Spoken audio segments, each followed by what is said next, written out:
Since the comfort woman redress movement arose in the late 1980s, revisionists in Japan have continuously denied the forcible drafting of hundreds of thousands of comfort women and the torture of these women suffered at the hands of the Imperial Japanese forces.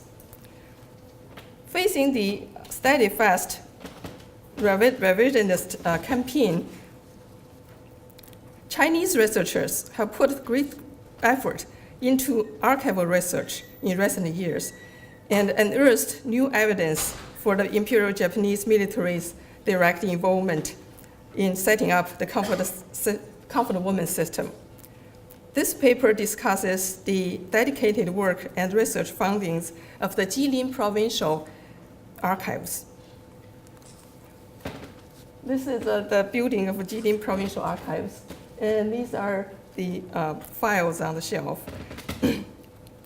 These findings show undeniably that the comfort woman system was implemented by the Japanese nation state to advance its aggression in Asia, that women in Japan's colonies were drafted into the comfort stations under Japan's national mobilization law. Their files directly use that term. That a large number of women in occupied area were enslaved as Japanese military comfort women, and that the Japanese military authorities had purposely concealed the information regarding comfort women even before the war ended, when the comfort woman system was still in operation. First, a couple words about the Jilin Provincial Archives. Jilin Province lies in the center of China's northeastern plain.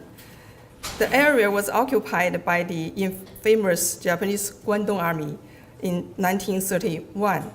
In 1932, the provincial capital, Changchun, was renamed Xinjing, literally means new capital, and became the capital of the puppet state, Manchukuo, set up by Japan. The Guangdong Army also set up its headquarters there. A staggering number of military and administrative documents were kept in the capital area during the 14 years of occupation. At the end of the war, Japanese army carried out comprehensive action to destroy the wartime documents, but the Guangdong Army was unable to destroy all of them because the city was taken over by the Soviet forces in a lightning offensive in August 1945. So a large amount of files were left there, later preserved in the Jilin Provincial Archives. Currently, Jilin Provincial Archives preserved about 100,000 volumes files in 65 cases that were produced during the Japanese invasion of China. It's called in Chinese 侵华日军侵华档案, so I henceforth call it RQD files. Among the RQD files, there's a unique set of files left by the Guangdong Army Military Police Regiment, Peipei Qiu. In November 11, 1953, Chinese military construction workers in Changchun accidentally found a large number of military files buried at the site of the former headquarters of the Guangdong Military Police Headquarters.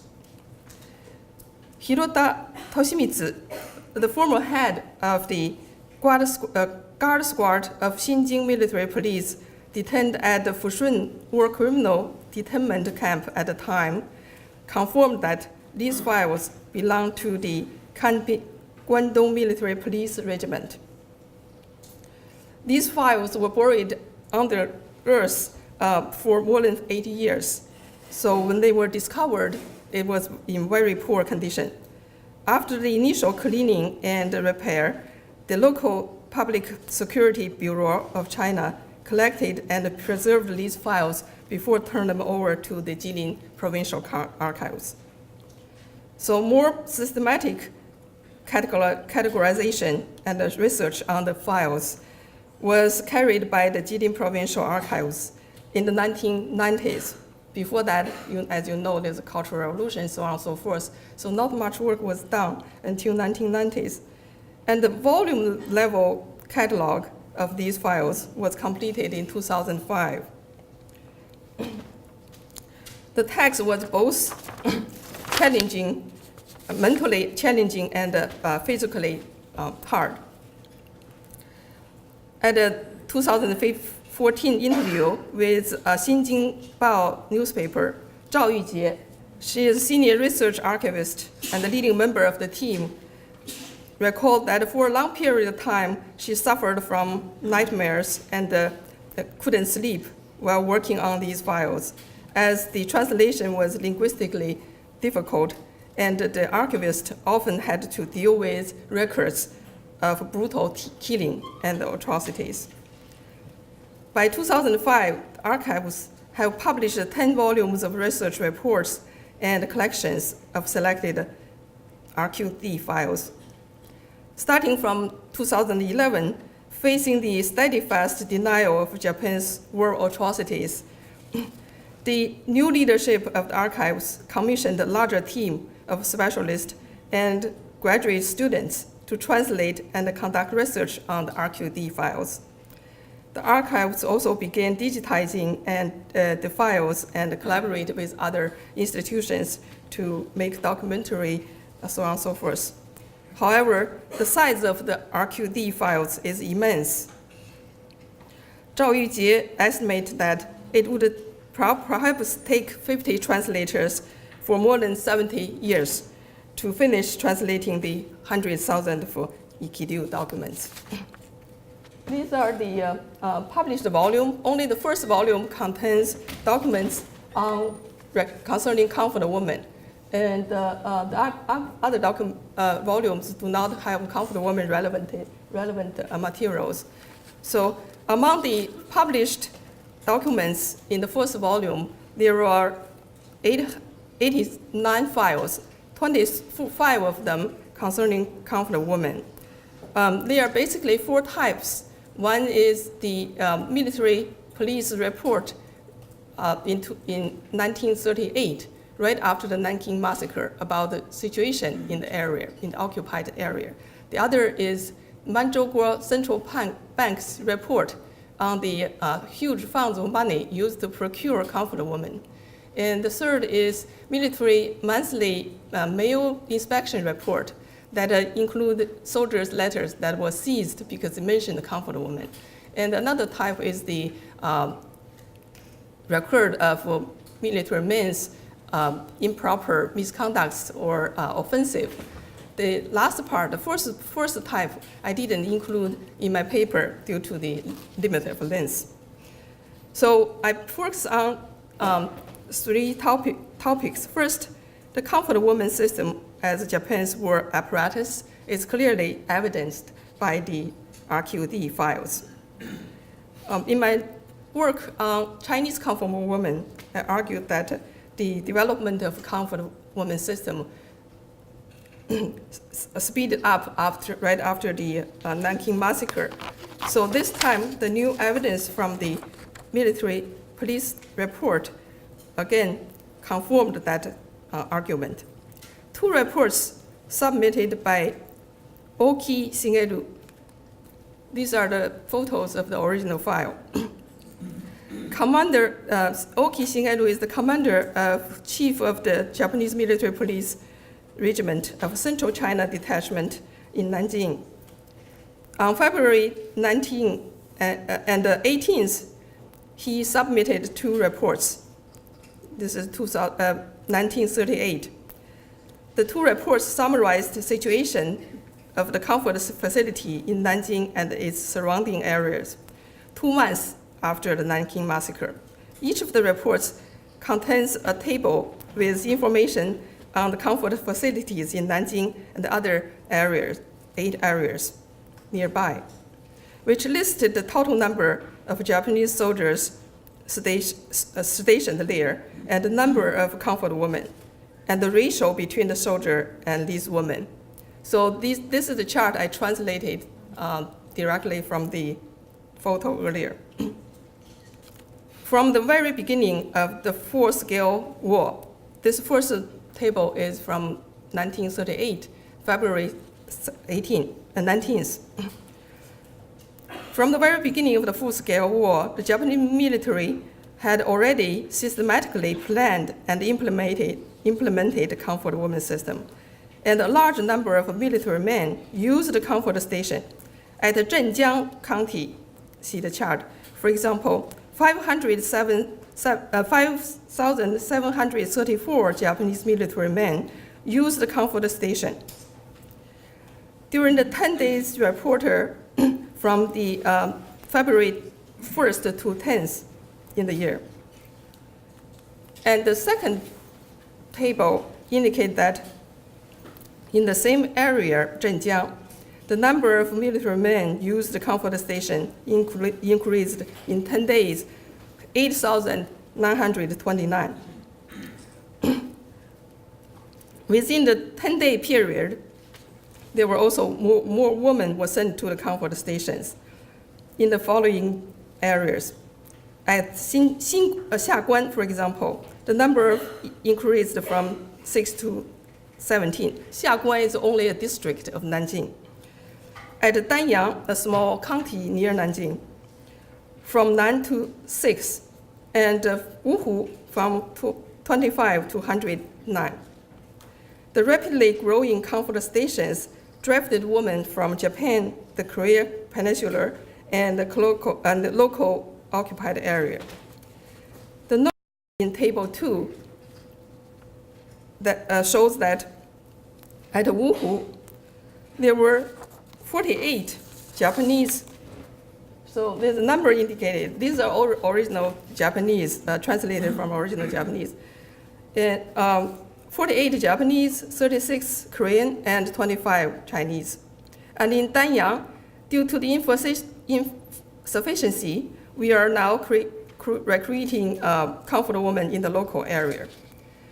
The same table shows that 6 local women were drafted as comfort women during that period, and that the ratio between the women and the soldiers were 1 woman to 267 military men. Although the ratio cannot be taken directly as the number of rapes each of the comfort women suffered, but number does reveal the horrifying reality, the sexual exploitation of the comfort station. On a separate page, which I didn't include in these slides, the report dated in February 19th says that immediately following the Nanjing massacre, the Japanese military had finished setting up comfort facilities for each army. And within the 10-day period of the report, more comfort stations were to be set up in the area controlled by the military police regiment. The same report also mentioned that an increasing number of women were drafted into the comfort station, even though the number of troops decreased in some area. At the same time, the number of comfort women in the area also increased from the previous reporting period. Oki Shingeru's report demonstrated clearly that the comfort woman system was set up and operated by the Imperial Japanese state from the early stages of its aggressive war. It's not like Sarah Song's book saying that the kind of criminal comfort stations only occurred during the last years of the war. This report described the situation as a restoration of the order, but in reality, the rapid expansion of the comfort woman system was carried out through both extensive human trafficking from Japan and its colonies, and also the brutal abduction of women from the local area.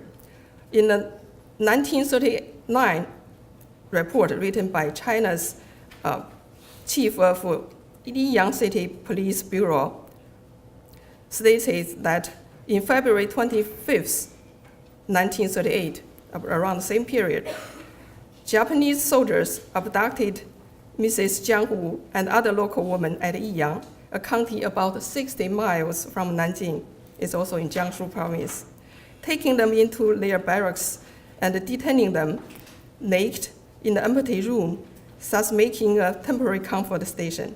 A woman named Xue Fengying was abducted from Wuxi. The soldiers cut off one of her breasts and thrust a stick into her lower body. When she resisted their sexual abuse, she bled to death. Within a month, the women detained in that comfort station increased to 50. Many of these women were killed by being forced into enduring multiple rapes a day, and some of them drowned. So this is a very close area to the report indicated and in the same period. So second important fact evidenced by the RQD files is that human trafficking operated by the Japanese state. This is the telephone records of the Central Bank of Manzhou. This records shows that during the period to save time, I just show the translation of the file instead of reading over. In the early image, you can see, if you read Japanese, the subject title of the file didn't directly use the term 疑案府, it used 疑梦府. The subject title of the sentence used in Japanese instead of 疑梦府 instead of 疑案府 has raised some questions, because some readers challenged that this is not about procuring comfort woman. However, in Japanese, 疑梦 have the similar connotation as 疑案. And as we will see in the following record, which is two records produced around the same time, this is the second record. You can see 疑案府 is used clearly here. So there's no doubt about that. These telephone records are about transaction of the huge fund to purchasing comfort woman. So this second record was not dated, but the sequential pagination of the two records show that they are about the same matter and produced about the same time. And the last sentence of the second record is the response of the central bank. The first record is talking about a Japanese troops unit 7990 in Xuzhou area sent a huge amount of 252,000 Japanese yen to the central bank and branch in Anshan area for procurement of comfort woman, and they're asking the approval. So the second record, have you finished reading this? The second record is saying that this office does not have the authority to approve the acceptance of over 200,000 yen for the procurement of comfort woman in the name of a military unit. So the case has been forwarded to the Ministry of Economic Affairs. And there's a word that cannot be read clearly. And the above-mentioned matter, the fund has been approved by it. So in the parentheses, the central bank responded, we confirm that, judging by the difficult nature of the case, the decision must be made by the Ministry of Economic Affairs. That is a part of the department of the Manzhou puppet states.